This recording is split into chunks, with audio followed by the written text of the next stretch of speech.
Alamin natin ang latest mula sa Malacanang. Aris 14, Let Narciso please come in. Miss Let. Lakay, makikipagkita muna kay Pangulong Ferdinand Marcos Jr. sa Malacanang ngayong umaga si Cambodian Prime Minister Hun Manet bilang bahagi ng kanyang official visit sa Pilipinas. Magkakaroon ng bilateral meeting ang dalawang leader para pag-usapan ng kooperasyon sa iba't ibang larangan. Kabilang dito ang may kinalaman sa kalakalan, depensa, turismo, pagsugpo sa transnational crimes at regional at multilateral cooperation.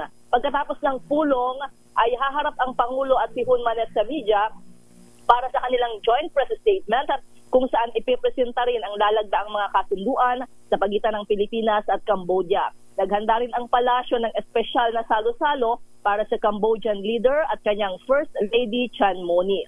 Mamayang hapon, Lakay, lilipad naman si Pangulong Marcos patungo dito sa Ilocos Norte para samahan ang mga kandidato ng Administration Coalition sa pag-uumpisa ng kanilang kampanya.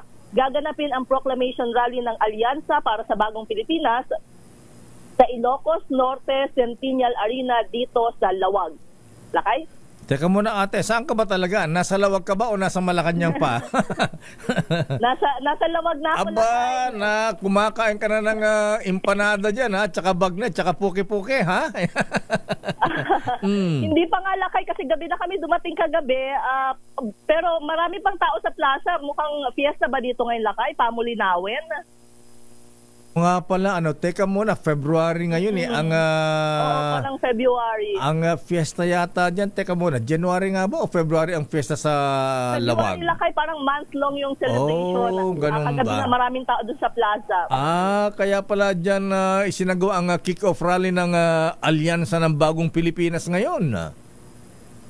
Pero ang sabi, Lakay, ng kanilang campaign manager na si Navotas Representative Toby Chanco, yung desisyon na magsimula dito sa Ilocos Norte ay estratehiya ng administrasyon na pagtibayin ang suporta sa kanilang teritoryo. Kasi di ba, Lakay, noong nakaraang 2022 elections, dun nagbigay ng higit 356,000 na boto mula dun sa higit 380,000 actual na boto ang Ilocos Norte para kay Pangulong Marcos. Ano daw yan? Nasa halos 90% o higit 87% turnout ng mga botante na isa sa pinakamataas na turnout sa bansa. Wow, talaga ha. Kaya diyan ang unang rally ngayon ng makandidato ng administrasyon.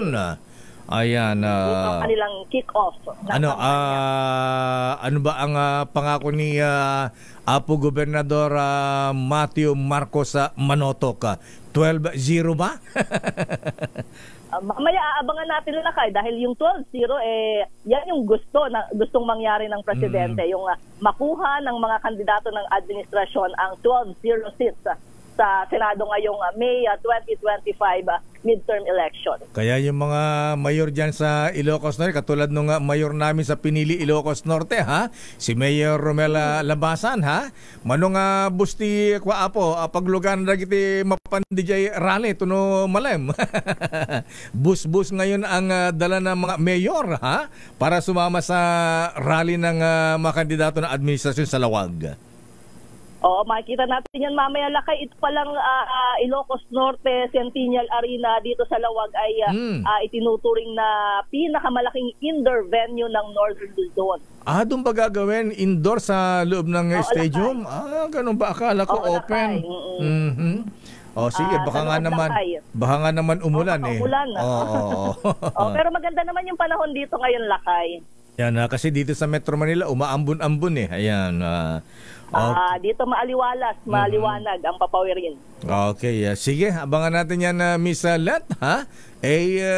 Si Manang Aimee, nandyan na ba? Ayan ang malalaman natin mamaya kung makakasama ba siya, Lakay, dito sa proklamasyon ng Alyansa para sa Bagong Pilipinas. Kasi dahil may tampo yata gusto yatang sumama sa kampanya ng mga taga Davao Ganon ba? Ayan.